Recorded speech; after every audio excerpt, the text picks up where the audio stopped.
Um, but now let's look at how this works, because this is really, really interesting, the catecholamines and how they work as far as behavior. So epinephrine and norepinephrine are released during times of stress because, look, epinephrine and norepinephrine, when they're in their brain, they're called epinephrine, norepinephrine. But when they're in the body, they're called adrenaline and noradrenaline. So whenever we have stress, we release epinephrine and norepinephrine. But this explains a lot about behavior.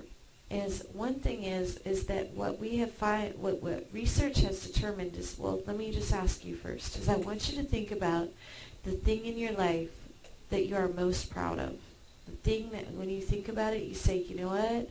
I got a lot of satisfaction from that. I felt my ultimate satisfaction.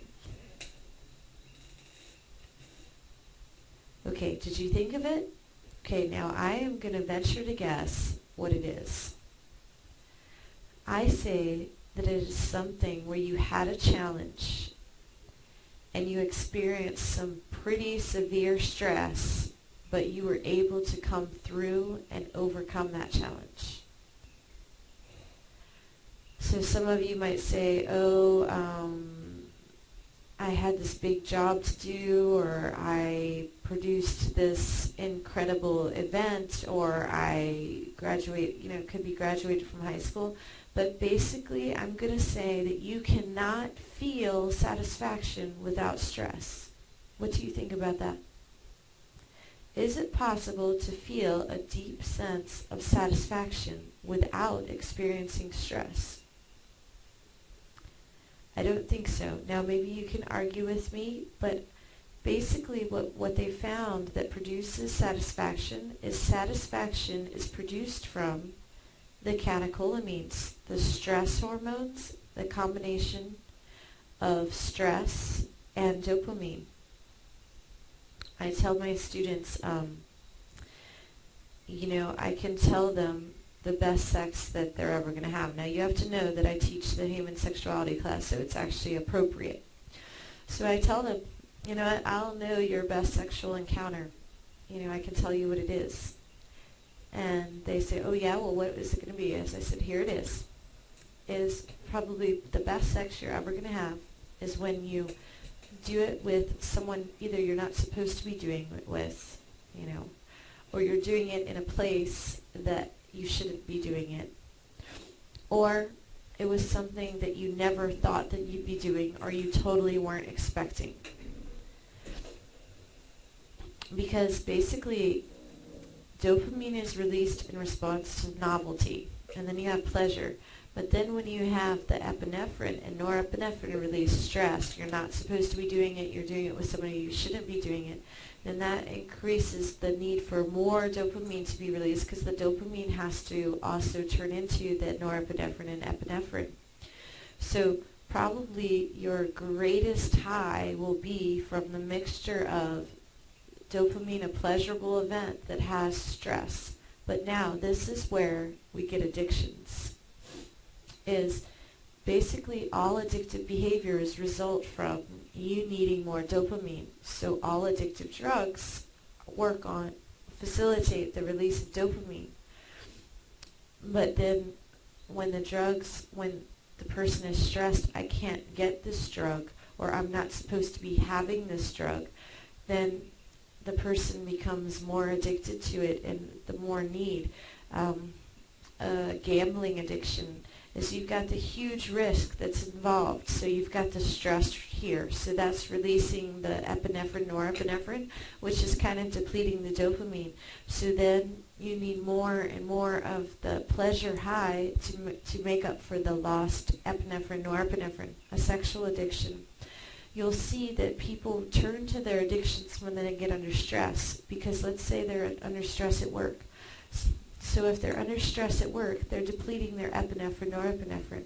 So now what they need is they seek the pleasure to release more dopamine so that the dopamine can make up for the stress hormones of epinephrine and norepinephrine being released.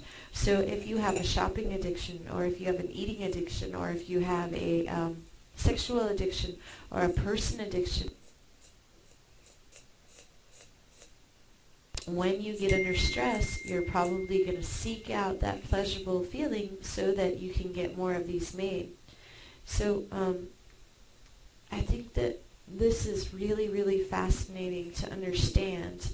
But now I want to talk to you about something. Is dopamine release does not have to come from just external things. When you're dependent on another person, kind of love junkie thing that I was telling you about, when you're dependent on the other person to release your dopamine, then that puts you in a very vulnerable state.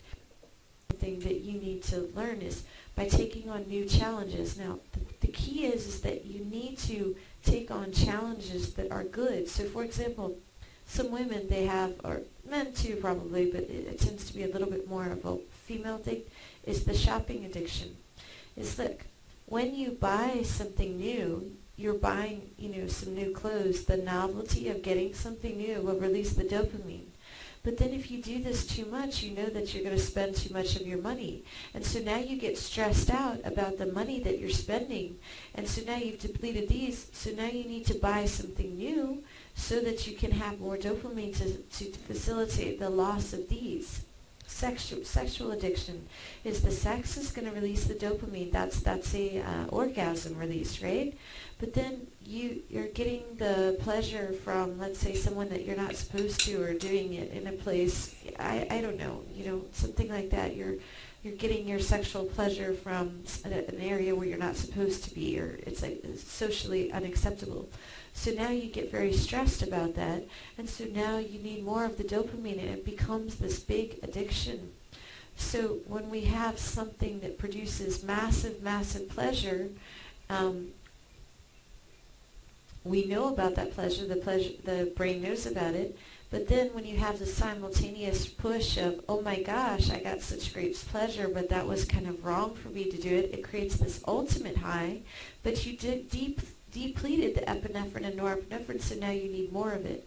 So you what I'm trying to get at is, I'm trying to get at a lot of things actually, is be careful of the doors that you open. You choose something that could give you the ultimate rush, but now once your brain knows that that ultimate rush is there, it wants that all the time. So be careful what you go ahead and open that door to. When you have that huge rush of the combination of, I'm doing something that I never thought that I would ever do before, and I'm kind of not supposed to be doing it, it's kind of wrong, and you have the simultaneous release of all three, it's going to create this rush that could be dangerous. But on the other hand, we want to know that, we don't want to shy away from stress, because stress is what gives us life. I don't think it's possible to feel this sense of life and satisfaction without taking on new challenges. And then one other thing to gain from this is that to understand that when you're under stress, you have to be very careful. You need to have a lot of social support, because people will do things under stress and seek out kind of negative behaviors to release this pleasure molecule that they wouldn't do when they're not under stress. Okay, last thing on this particular thing is, what I was getting at is you can release your own dopamine. You don't have to rely on other people to release it.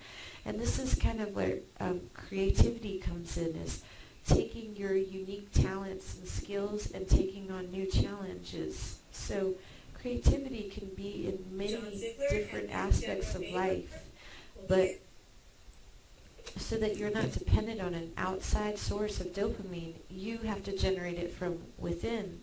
So trying new things and taking on new challenges is what's going to give you the personal pleasure where you're not a drain on someone else. Okay, so hopefully this explained a lot about your life. And one last thing is, it's interesting that dopamine is not only associated with our pleasure and our satisfaction, but it doesn't come from being sedentary. Also, it's associated with movement. So I like to say satisfaction is not possible without action.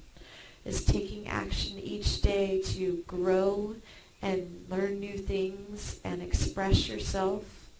That's what you'd have to do. when someone's recovering from some type of addiction, I think that the absolute best thing for that person is for them to replace that addiction of the drug, of the sexual addiction, gambling addiction, shopping addiction. It's really essential for them to replace that addiction with a healthy addiction. The healthy addiction to something creative is, you're still going to need that dopamine. Your brain has not changed. You need the dopamine. And in fact, some people that are more at risk for addiction, they probably have more dopamine receptors or a different level of dopamine receptors than somebody who's not so much at risk for high addiction. But they need to replace that addiction with something that's healthy. Like a lot of people will turn to God, and that's, I'm going to turn to religion, and maybe God will provide for me things. God will always be there for me. And you've still got that sense of uncertainty, but I'm turning to this, or creativity. I'm going to learn to paint, or I'm going to learn to sew, or I'm going to learn to how to build things. But I'm going to take my gifts and express them, and it becomes an addiction of, I feel great taking on new challenges.